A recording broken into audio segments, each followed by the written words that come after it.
The topic of our meeting today is the home group.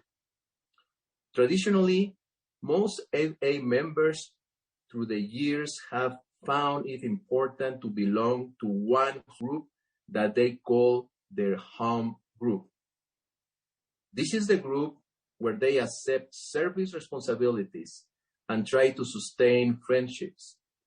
And although they accept service responsibilities and try to sustain friendships, and although all AA members are usually welcome at all groups and feel at home at any of these meetings, the concept of the home group has still remained the strongest bond between AA member and the fellowship.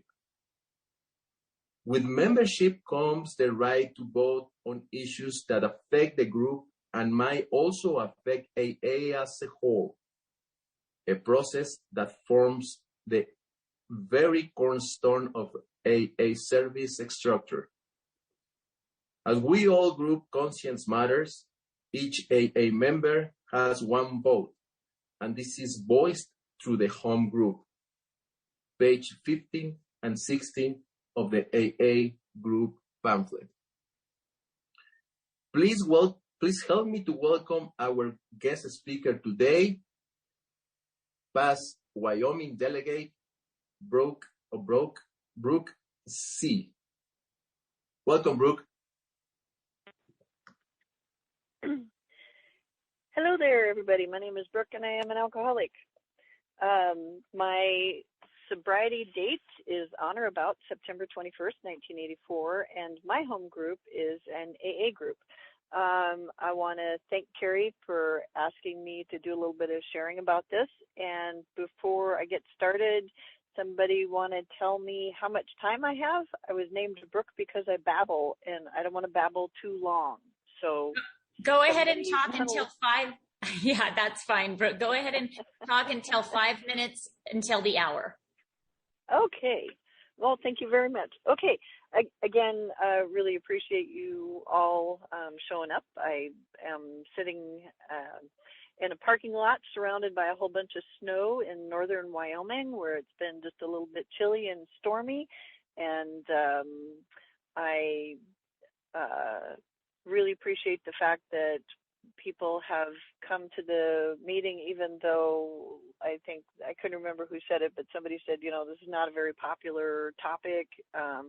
So I think it's a pretty important one. So for that, again, I appreciate you all being here, and thank Carrie for inviting me to talk a little bit about it. Because I got sober in a small town in Wyoming, I have maybe a little bit different experience than those of you that maybe got sober in larger towns. First, I should let you know that I was in Al-Anon and Alateen before I figured out who the real drunk in my life was. I thought I could go to those two programs and quote unquote work the steps and drink and do other things and basically blame everything on the drunks in my life. And that worked until it didn't. And I got to that point where it's really kind of interesting, my last drink, and I don't exactly know when my mind and body were cleared, so that's why I say I'm not entirely sure when my sobriety date is. It's on or about, but I do know that that last drunk I had was that I thought my problem really was that I couldn't get to enough meetings. And so I was going to a lot of Al-Anon meetings. You know, things were really kind of going badly in my life, and I didn't see drinking as being the big part of that. But I thought as an Al-Anon, I wasn't making to enough meetings. And so out of town where I lived, there were some folks that wanted to start an AA group and started a meeting. And there came a point when they decided to be a group, and they were going to have elections. And I was totally prepared to stand as the secretary treasurer of that group. I thought it might give me access to a little additional funding, and I thought it would be a really good alibi because people were starting to ask me if maybe I didn't have a little problem, and I thought if I could say that I was a secretary treasurer of an AA group that they would get off my back. And So I stood, they were about ready to elect me, and there was a delegate in the room that said, wait a minute, she can't be your secretary treasurer. She's not an alcoholic. So I wasn't elected, and it made me so mad. I thought I would go out there and get really good and drunk at that group, and especially that delegate. And that was the one night that I couldn't quite get there. It was getting harder and harder to get there. You guys probably know what that is. That's any place but here. And no matter how hard I drank or how fast or what, and doing my usual shucking and jiving, I was still stuck here. And it was quite a dilemma. It's like I couldn't drink, I could not drink, I couldn't get drunk enough. And that was my last drink. And then it gets kind of fuzzy for a couple of weeks there. So I have no reliable witnesses to tell me what my sobriety date might be. But I think it's somewhere there in September. I went into a meeting somewhere after I detoxed, and I'd been practicing in the mirror saying, my name's Brooke and I'm an alcoholic. And it was like, oh, no, I don't want anybody to know. And really, I was hoping for some of the pain to go away and to get some people off my butt. And I went into this meeting, and I accidentally said, my name is Brooke. I am an alcoholic. At that time, I was at ANDA. And I don't remember anything because it was like a piano dropped on me, and I couldn't breathe. And it didn't matter that I'd been around AA for 30 years. It was something different because yeah, I couldn't breathe, and the only thing I remember from that one meeting is that there was a guy over in the corner who was like, it's about damn time. I really didn't think they knew what I'd been up to, but that was because there were groups there in Cody where I got sober. And in talking about Cody maybe being a little bit different, I got sober just about the time that we were getting some of the fruits of having a lot of treatment centers around, and a time when we were not being very good at practicing our traditions. And that's kind of where things began to split a little bit. And we would hear things like, you need to go to 90 meetings in 90 days. And where I got sober, there weren't 90 meetings in 90 days. And we would try to go to more than 2 meetings a week. And the way that we would do that is a bunch of us would get together and, get into an old jalopy with, 8 people and everybody smoking. And we would drive an hour to some other town, and we would go to their meeting, and then we would drive back. And it was really kind of an amazing thing. It was like, get in the car, we're going to this meeting, and we would go to a meeting someplace. And I really learned about the group because we did things together. We, after our meeting, we would go out and have coffee, and some of us would stay in the country kitchen until we got kicked out late at night. And there was a lot going on in between meetings. And in that time, we started hearing bizarre things like, all you need to start a new group is a resentment and a coffee pot. And looking back on that now, it's like, no, you need like a resentment and a big book, because if you read your big book, you wouldn't need another coffee pot. You'd learn how to deal with your resentment and stick there with your home group. But it was a lot easier for us to just kind of take our ball and go someplace else and start a new meeting. That didn't happen so much where I got sober. I got to witness that later. And then we would have a lot of people saying, wouldn't it be nice for us to have another meeting and have another meeting and have another meeting? And the town where I got sober, it's probably got 18 meetings a week now, and they're all one group. They never found it necessary to start sharding off into different groups. And but it was during that time where we just had more and more meetings all the time that it got to where it was really hard for us to be able to tell the difference between a meeting and a group. And because I'd come from a group with these meetings, when I went other places, it was even more confusing to me because, everybody would show up at this meeting and, everybody go, keep coming back, it works if you work it, and then poof, everybody disappeared. And I began really kind of understanding a little bit more about the group. And please understand that I've been in service work. Well, I tried to be in service work before I got sober, but I've been involved in one form of service work or another since I got sober. I was around people that were like, you need to go put the chairs up. You need to go put the chairs down. Why don't you do the coffee, stand there and greet people? So it would be a couple of years before anybody would invite me to look at being a GSR, but certainly I've always been involved with it. And I understood from being involved in service about the group, but I'm not sure that I really clarified that until sometime later. And probably my favorite thing comes from the big book, where in A Vision for You, it talks about there are many informal gatherings of these people happy in their release and trying to find some way to pass this message on to the next person. Then it says it became customary to set aside one night a week where everyone and anyone would be welcomed and newcomers could bring their problem.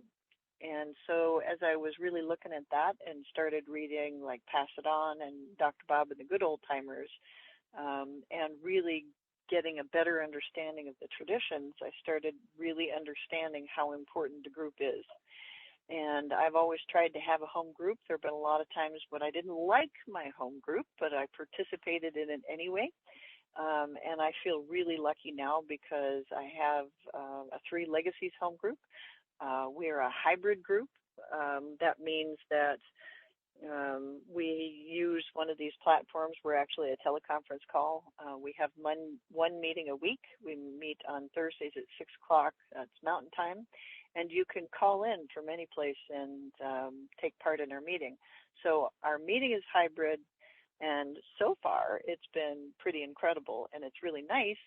The big book says we'll help you to create the fellowship you crave, and so I'll tell you that it's been a lot of work, but we all really enjoy it.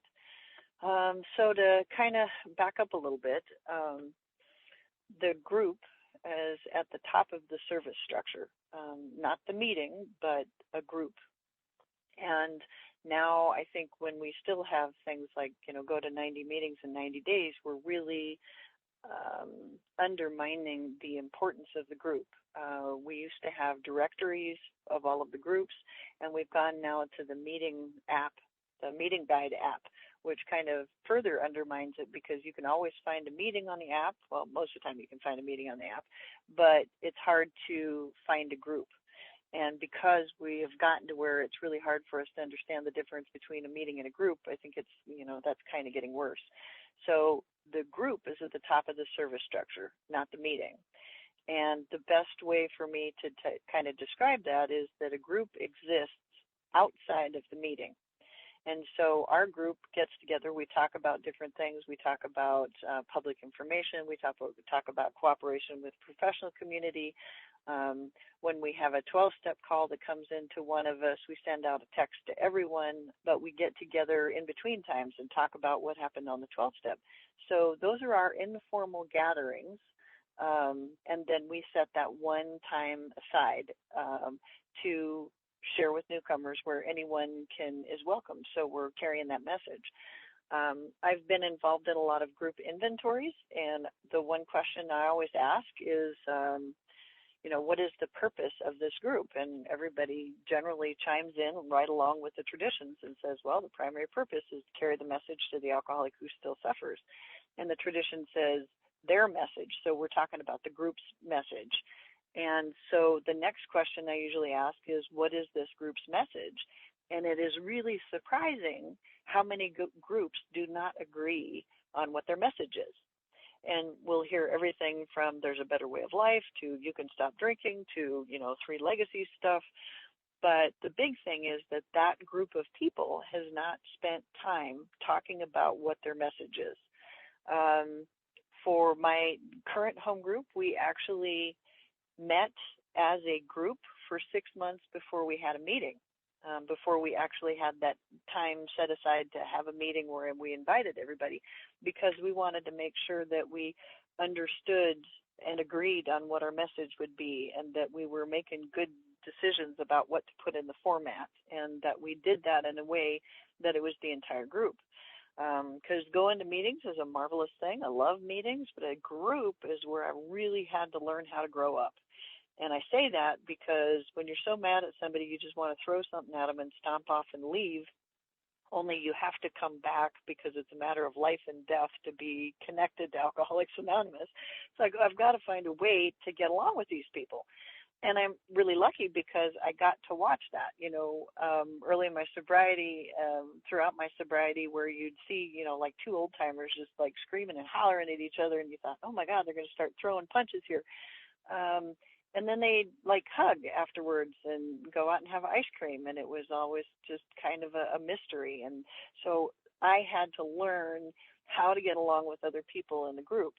And what I was taught was that I could do that if I would practice the traditions. And I promise you that learning how to practice the traditions in my home group and then trying to carry that to like district and area has improved my life so much. And I hadn't thought about it until I had a new gal that I took to her first group conscience meeting. And when we're all done, she said, I feel terrible. I want to get drunk. And I laughed and I said, why is that? And she said, it feels like I just spent Thanksgiving with my family. And I was like, yes, that's kind of what having a home group is like sometimes, because we're all in different spots. We're in different places in the steps. We have different understandings of the traditions, but we stick together and stay together and try to hammer out these things so that we can keep carrying the message. And so from the service structure standpoint, the group is the most important entity in Alcoholics Anonymous. And if the groups collapse, the entire service structure collapses as well. We can't put meetings in places of groups. But from a personal standpoint, the opportunities I've had for growth because I've been a member of a home group just blow me away. And I learn more and more about that all the time. Learning that our common welfare comes first was kind of a rude awakening for me. And there's different hours, like there's our welfare when I'm talking about, our group. But there's also our welfare is in Alcoholics Anonymous as a whole. And so there is a surrender that's kind of implicit in tradition one that rivals the surrender that shows up in step one. Because it's like, what? You mean I'm just not going to be able to stomp around and get my own way on all this stuff? And that I can't just be thinking about me. I need to think about our group. And then that, for me, again, I'm so grateful for that because that's carried over for my family. Like when I'm in a difficult family situation, I can take a deep breath and say, okay, our family's welfare, common welfare comes first. And so I'm going to have to subjugate some of my own selfishness so that we can get through this as a family unit. Sometimes I laugh that somebody will say, well, there's a workshop going on about the traditions and relationships. And I kind of laugh at that because that's all the traditions are about. It's about my relationship with my home group members. It's about our group's relationship with your group. It's about all of the groups in the world. And then certainly how we relate ourselves to the outside world. So those traditions I learned in the group. And I think that that's the best place to learn it. And if we're not teaching each other, and it's really kind of sad because we're like practicing on each other, and sometimes we're not very good at that. But if we don't learn in the group setting, then how can we ask a DCM to try to bring the traditions into district when they haven't learned how to practice it in their home group? And if somebody ends up as a delegate, it's like, and has never learned how to practice those traditions in a home group, then how are we going to get them to start learning to do that at the conference level? So the traditions in the home group for me tie very closely in with each other. And why would you want a home group? It's like, well, because the personal frustration translates into personal growth. And so that's why I want a home group. I also, I don't want to be alone. I know that AA will do fine without me. I will not do fine without AA. And so it's in that home group where I belong and can fight that sense of isolation and be with people who are like-minded.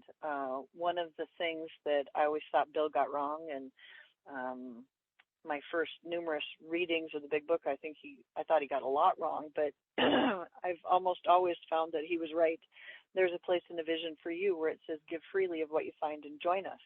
And I thought that was backwards. It's like, no, it should be join us and then give freely of what you find. And what I've learned about Alcoholics Anonymous, and you guys mentioned that in your format, and it's quite lovely, is like the real way that you join Alcoholics Anonymous is by giving freely of what you find. And it's like if all you have found in an AA meeting is coffee and you can pour some coffee, that will help you join us.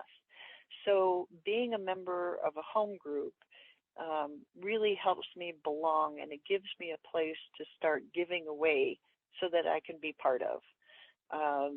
It's also about those personal relationships. It's about people who know me well. It's about people who notice that I'm not at the meeting and call and say, are you okay? In my home group now, we have a tendency to text one another. If somebody is not going to be at the meeting, it's like, hey, everybody, sorry, I'm not going to be there. I'm doing this other thing, so that we all know. And if somebody doesn't let us know, we all like descend on them. Go, are you okay? What's going on? So it's really about having a place where I belong, where I can start giving, and where I can learn how to grow, because we're trying to practice those principles. And being a member of only one group is, I can tell you, it's hard enough in one group, let alone trying to do that in two groups. So that's kind of the spiritual aspect of it. But the practical aspect of it is that that's the unit. The group is the unit that, again, is most important in AA. And so belonging to one kind of gives us a place where we can have a voice and a vote. And if you're an alcoholic like me, you want to spread your voice and vote around as many places as possible to influence as many people as possible, and we just don't do that. So we stick with one place where we're involved, where we participate, where we have a voice, where we have a vote. There are a lot of other places in the service structure where we can also have a voice, but that voice and vote in the home group is really important. So just having one means your vote isn't getting recorded in too many places, just that one. The other, the other piece of it, I mean, I don't know if you guys went through this during the smoking days, but one of the things that would happen is everybody would show up at a group conscience meeting, people that weren't members of that group, so that they could all vote to make things non-smoking. And that's pretty typically alcoholic, where we all show up and, throw our weight around because we want people to do things differently. And we really shouldn't do that, because it's up to that group to figure out how they want to do things. And if it turns out we don't like going to their meetings because of what their group has decided, that's okay. Hopefully everybody feels welcome in a meeting. But if you don't like what's happening there, then you certainly don't have to go. And so that limiting things to that one home group and not getting involved with a group that doesn't belong to me keeps me from arrogantly trying to change how everybody's doing things, because I'm always right. I'm not always right, by the way. I'm being facetious about that. So how to choose a home group is probably a really individual question. For me, it was about wanting to be part of a group that was willing to be a full AA group, and in that I mean all three legacies, so that we would be involved with the 12 steps, the 12 traditions, and the 12 concepts, that we would participate in the service structure, and that we would all make whatever sacrifices that we needed to make to be part of all of that. A lot of times that's not easy to find, because being part of a group takes a lot of time. We are not an open meeting, and we are not a closed meeting. We decided that we had no opinion on whether we were open or closed. And that decision took us about an hour and a half to make because we just kept talking about it and talking about it. And that's also something that I learned from a home group because I tend to be impatient and, again, arrogant, and we should be able to make these decisions really fast and get the heck out of here because I have better things to do. And so being part of that group conscience process and taking as much time as we need to discuss things is a really important aspect. And it's been great for me because I am impatient and because I need to listen to where everybody else is coming from and then talk about the principles. In AA Comes of Age, Bill talks about an informed group conscience, and that is a group that is informed of the facts, the issues, and the principles. And the only way for us to be able to do that is to actually take time to do that. And I think probably with our society of kind of immediate gratification, that's coming more and more difficult to us. Our home group has our group conscience meeting on the third Saturday of the month at like 4 o'clock. Sorry, I'll be late next week if I say that. And pretty much none of us schedule anything for the rest of the day because as we go through things, we talk about things that are in the best interest of the group. We talk about anything going on at the district level. We talk about whatever's going on at the area level. We talk about anything that's come up from conference. We talk about anything that we've seen at the board level, which might be like the minutes from the board meetings. And then we talk about ourselves. And so our group conscience is actually closed. If you are not a member of our group, then you wouldn't even know when and where we were having it. So a lot of times when somebody says, well, I'd be interested in joining your group, we've changed. We used to go, oh, yes, we want you involved in our group, and then they'd never show up. We've changed because we're like, oh, you want to think long and hard about that because pretty much you can count on 4 hours for a group conscience on Saturday. And we are all committed to being there. And we're all committed to showing up to our meetings and being responsible for the things that we're supposed to be responsible for. So unless you're ready to work, you don't want to be a member of our group. Because that time where we take, that seems to be the hardest part. And it's like I have been given so many gifts in sobriety that the idea that I would have to, that I would be begrudging about giving up 4 hours a month for a group conscience is really kind of silly. But in the moment, it's like, my favorite movie's coming on or something. So making that commitment is kind of tough. The other thing that takes time, and we do this on purpose, probably because of people like me, is we look at concept 4, which talks about the right and responsibility, by the way, of participation. And we do all of our things sharing session style, which means we go alphabetically on each one of those things that we're talking about. It's like, Brooke, Bob, do you have anything? And Bob shares or passes, and then it's Brooke. And like I said, we're going alphabetically. We go through all the way around the entire group of people to see if anybody's got any feedback, and then we go around again in case somebody came up with something, and then we go around again just to make sure we're done talking about it. The interesting thing about that, even though that takes a lot of time, is that really is the AA process.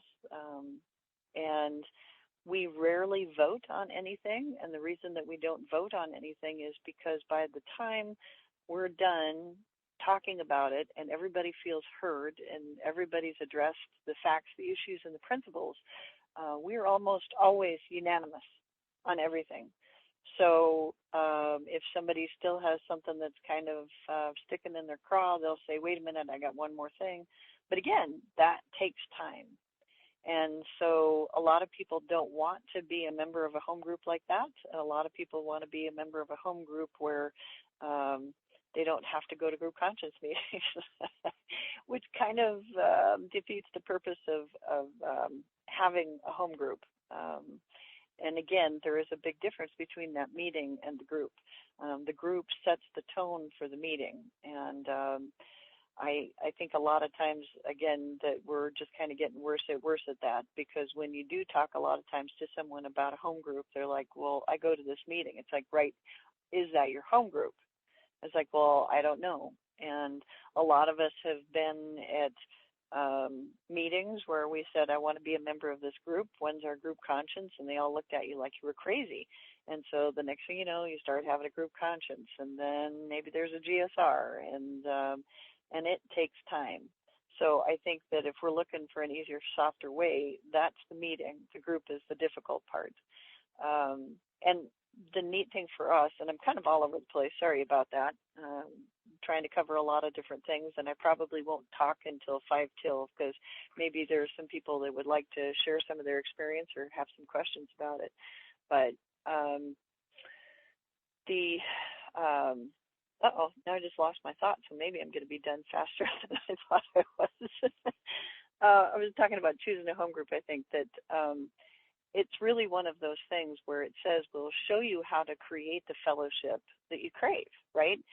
And I didn't know that I craved fellowship. It's like I fell off of a bar stool into a group of people that already had that fellowship, and I just rode off of that for a long time until I was asked to start being part of that, and I balked almost at all of it. And I balked at trying to learn the traditions. I balked at trying to learn how to practice the traditions. And I think that that's because those traditions point directly at my character defects, which is why they kind of are hard to deal with sometimes.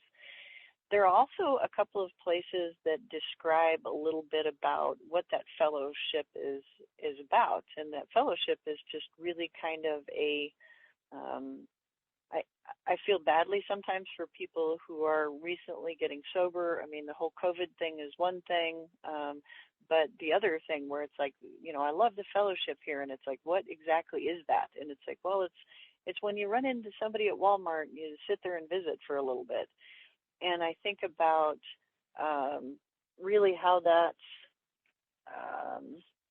not nearly as deep and meaningful as maybe, and not that running into somebody at Walmart isn't good, but when we talk about a true fellowship and what that means, and I was just trying to see if sure enough I do.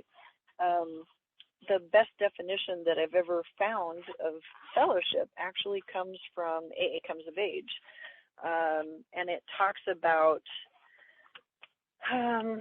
what that is. And it's a result of when we are staying sober and sharing this message. And I'm actually going to read it to you because I do have a little bit of time here. It's on page 276 of AA Comes of Age. And I always really love this because I always wonder, is that the way my group seems when somebody walks in the door? Is that the way our meeting presents itself? And if it's not, then maybe we've got some work to do. One of the things I really love about the long form of Tradition 5 is it talks about each group ought to be a spiritual entity. And so when I started thinking about being part of a spiritual entity rather than just sitting my butt in meetings, things kind of started changing for me. So I'm just going to read this to you because this is something that's kind of a favorite of my home group, and we revisit it every once in a while and talk about whether or not this is how we are as a spiritual entity and as a group. So from 276, it says 3 conditions are necessary for true fellowship. The possession of a common ideal involving a complete release from selfishness and division. And of course, that's something that I've always needed help with. The discharge of a common task big enough to capture the imagination and give expression to loyalty. The comradeship, the togetherness thus involved as we find out the joy and power of belonging to an organic society and engaging in a whole-time service. We can find it at its fullest extent where the ideal is highest and most exacting, where the task extends and integrates every ounce of our strength and every element of our being, where the comradeship is so solid and deep that we respond one to another without conscious effort, realize the unspoken need, and react to it spontaneously and at once. Under such conditions, all the vitality that we usually waste upon our jealousies and our vanities, upon keeping up appearances and putting other people in their proper place, becomes available for creative use. So that is one of the things that certainly my group talks about. There's some other stuff in the vision for you about, how we, that certain something in the eyes of the people, and it's like that's how we want to be. And so we have to do the work to make that happen. And it's like, so hopefully that is making some sense. And Carrie, I really am going to stop a little bit early to maybe give everybody an opportunity to talk a little bit about home groups. I mean, there's great ones that I've been part of and terrible ones, and maybe somebody's got some questions, and maybe we should use this time a little bit just to maybe ask questions and talk some more. So I will just shut up unless somebody has a question for me. And I thank you again very much for letting me share with you today. Yeah, thank you so much, Brooke. So we're not going to be unmuting because we are recording today, and I'm going to be recording the whole hour, but I did put a note in the chat that if anybody has a question for Brooke, please send your questions to me. I've already gotten one. I think that question actually came to New Horizons, so I'm going to take that one while I'm waiting for more questions. I posted a link to our welcome letter. When you join our home group at New Horizons, we give you a new member kit. It is not the same as our newcomer packet. It is a new home group member kit. And I posted that letter, and the question is what else is in your home group kit? The answer is the AA group pamphlet, which you are asked to bring with you to every AA meeting, or to every, business meeting, because we open the business meeting by reading a portion out of that pamphlet. It's a different portion every month. And then we close the business meeting by reading one of the two declarations off of the back of that pamphlet. And hopefully we use the pamphlet throughout the business meeting as well. And then the other thing that we put in that kit is a list of home group members' contact information, our roster, our bylaws, a blank motion form in case you would like to fill out a motion and change something, or bring something to the business meeting which you would like to look at, like to have looked at, and the 12 Traditions Illustrated, which we encourage heavily for people joining our group to acquire a working knowledge of the traditions. So that's the first question. Mario, I don't know if people are maybe sending questions to you. I haven't gotten one yet. Oh, here's one. Brooke, how to deal with, if at all, a member calling the question at a meeting? That is a really great question. And so I think probably the first place I go is something that my sponsor taught me, which is tradition 2 always trumps Robert's Rules of Order. And so in my home group now, we're not formalized enough that we make motions and take votes. Like I said, we actually talk about things until we're unanimous and we're all agreeing to go in whatever direction. And the only experience that I have with that is as an area chair. My first assembly, somebody called the question and I ruled them out of order. And then I gave a really good explanation of why I ruled them out of order. And it's because I think anything in Alcoholics Anonymous that stops the process of us fully discussing something goes against our spiritual principles. And that even though it can be irritating sometimes and it does take a lot of time, our spiritual principles really say that we're just gonna keep beating the dead horse, because that's what we do. And then I also let the area know that they could rule me out of order if they wanted to as well. What ended up happening was that no one called the question for many years after that, because everybody understood that we just needed to take the time. So it's possible that whoever is chairing your meeting could remind the person that Robert's Rules of Order is not, it's something we follow quote unquote loosely, because tradition too sometimes asks that we do things not in accordance with parliamentary procedure or Robert's Rules of Order. Hopefully that's helpful. All right, thanks, Brooke. The next question seems to be for New Horizons again. But, you know, if you have a question for Brooke, please, there's a couple of questions. So I think the next one is for Brooke. So how long do you consider a person a home group member before they stop showing up? And for our group, and every group is going to be autonomous, right? You're a member when you say you are, period. To be put on our roster at New Horizons, our bylaws read, and you can get our bylaws right off of our website, newhorizonsgroupaa.com.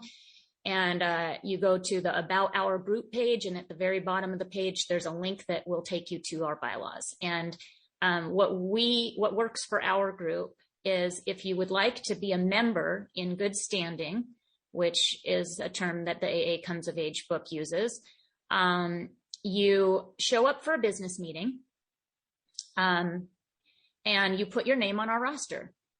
You don't have a voice that day, and you don't have a vote that day. But if your name is already on our roster at the next meeting, you have a voice and a vote. If you miss 3 business meetings in a row, you automatically drop off our roster. You automatically drop off the list that we send out for minutes, for an agenda every month, for all that stuff. And one of the reasons is, like Brooke, we want to make sure that our members are doing work. And the other reason is we don't want to be spamming people who don't want to participate. Like, why would we want to continue giving you our minutes and our roster and all that stuff if we're bugging you? We're not telemarketers. So hopefully that answers that question. And then Brooke, how long,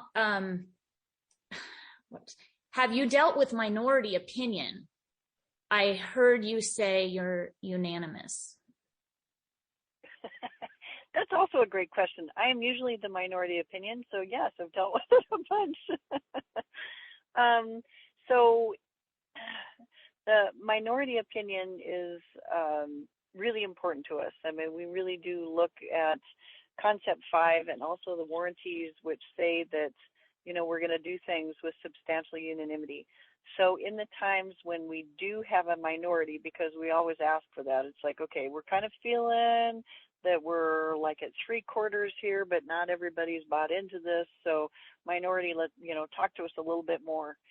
And we all just kind of listen really closely. And sometimes we say, maybe it's not time for us to make a decision about this. Especially if the person, it's like, we had one not too long ago that had to do with money, of course. And one of the people was just dead set against what we were talking about. And it was just a holdout. And it's like, okay, so until we can do this and substantial unanimity means substantially of one mind, and unanimous is all of one mind. And so we're trying to get that all of one mind thing. And so if the person has the ability to articulate it, more often than not, we'll just say, well, how about if you, find some more material in our literature, or pray about it, or talk to somebody about it, and we won't make a decision about it this time. We can talk about it next time. And then sometimes it's like, well, this is important enough that we need to get back together again in 2 weeks and have a conversation about it. So we do have minority, and what happens is we just keep talking about it until everybody feels heard and everybody feels like we're making the right decision. So it is a tough process, because there's sometimes where couple of years ago, we had something, and the gal just said, you know, I'm just being a brat. I just can't stand it. I will support you guys going ahead and doing it, but I'm just really struggling. And so let's go ahead and do it. And if I get resentment over it, I'll do some step work. And it took about 3 or 4 months. And she said, okay, by the way, I want to go back on that subject and say that I've come around to that thing. So we're not always unanimous, but that is what we're shooting for. And we pay very close attention to the minority, especially if it's based in principles. Thanks, Brooke. So the next question is a little one. What is Robert's Rules and where can they be found? I just posted them in the chat. And again, all of this stuff can be found at newhorizonsgroupaa.com. The next question is, where can I get a recording of this talk? I would love to have it for my GSR to hear it. Again, the answer is newhorizonsgroupaa.com. List our past speaker page. Mario, did you say you have a question sent in to you? Did somebody send a question to you for Brooke? You're muted, my friend. Thank you. Yeah, Pearl sent me, please email the entirety of this chat to her address. Okay, yeah. She wants to, yeah, she wants to send email the entire chat to her email address. And I send you her email address. I'm not sure how to do that, but our website share is on. Val, if you want to communicate in the chat with Pearl, that would be great. Okay. And then we have, I guess, time for one more quick question. Do you have anything else, Mario? No.